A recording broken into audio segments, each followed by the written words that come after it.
culture, science, and education in Soviet Kazakhstan developed during a period of rapid modernization and strict ideological control. Many institutions that exist in modern Kazakhstan today were established during the Soviet era. In 1920, the Kazakh Autonomous Soviet Socialist Republic was created, and in 1936 it became the Kazakh Soviet Socialist Republic, a full union republic of the USSR.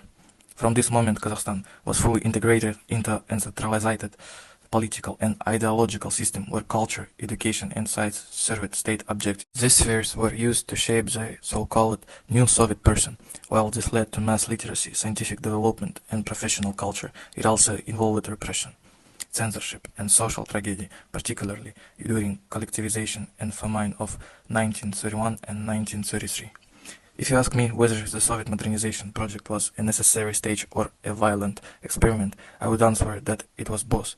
It allowed the country to develop rapidly and strengthen its economy, but it was carried out through harsh methods and at the cost of great human losses. Against this background, we can better understand how culture, education, and science developed in Soviet Kazakhstan. Cultural policy in Soviet Kazakhstan was based on the principle of national informed socialist incompetence. National traditions were supported only within the limits of socialist ideology and socialist religion. Through the 1913th, 1915th, professional cultural institutions were established, including the Kazakh State Academic Opera and Ballet Theatre in 1934, which marked an important stage in the development of Kazakh's professional art.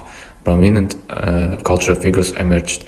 Abe Khankastiev laid the foundation of Kazakh national painting, Ahmed Zhubanov systematized folk music and introduced traditional instruments into academic education, and Kulyash Vaisetova achieved all union and international recognition as an opera singer. Literature and cinema were strictly controlled by the state and had to promote socialist values. The Kazakh film studio contributed to shaping a Soviet interpretation of Kazakh history and identity. At the same time, the styling prejudice of 1937 and 1938 led to the repression of many Kazakh intellectuals, causing a break in cultural continuity. Despite these contributions, the Soviet period created a cultural infrastructure that continues to function in modern Kazakhstan. In my opinion, Soviet culture policy had a mixed impact on Kazakh culture. It helped preserve national traditions by creating theaters, institutions, and professional art, forming a cultural infrastructure that still exists today. However, strict ideological control and repression limited creative freedom and disrupted culture and continuity. As a result, Kazakh culture was preserved in form significantly transformed by Soviet ideology. Education was one of the most powerful tools of Soviet policy. At the beginning of the 20th century, literacy among Kazakhs was below 10%.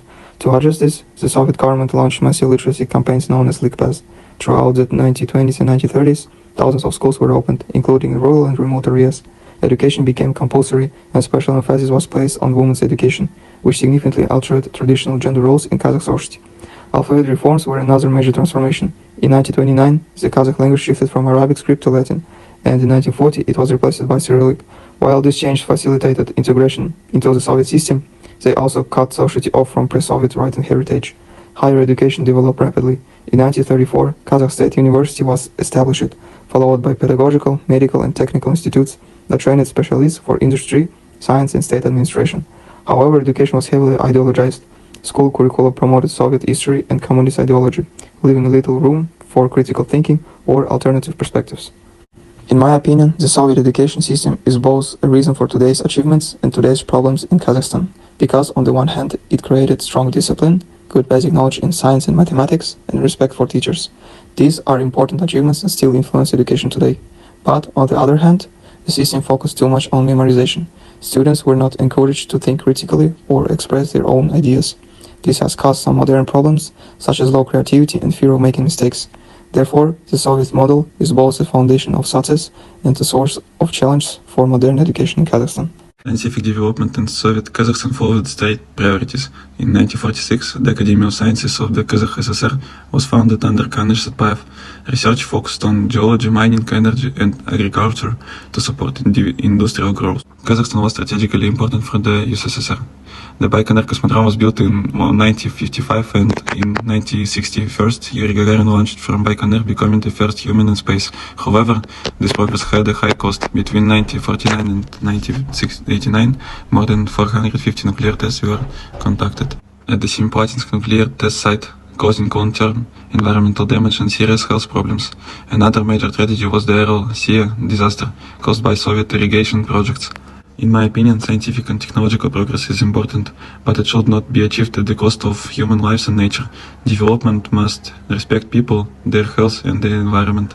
In conclusion, culture, science, and education in Soviet Kazakhstan developed rapidly and created strong institutions and mass literacy. At the same time, this period left serious human and environmental consequences. Today, Kazakhstan continues to use Soviet-era foundations while rethinking this complex legacy. Those are the sources that we used. Thank you for watching.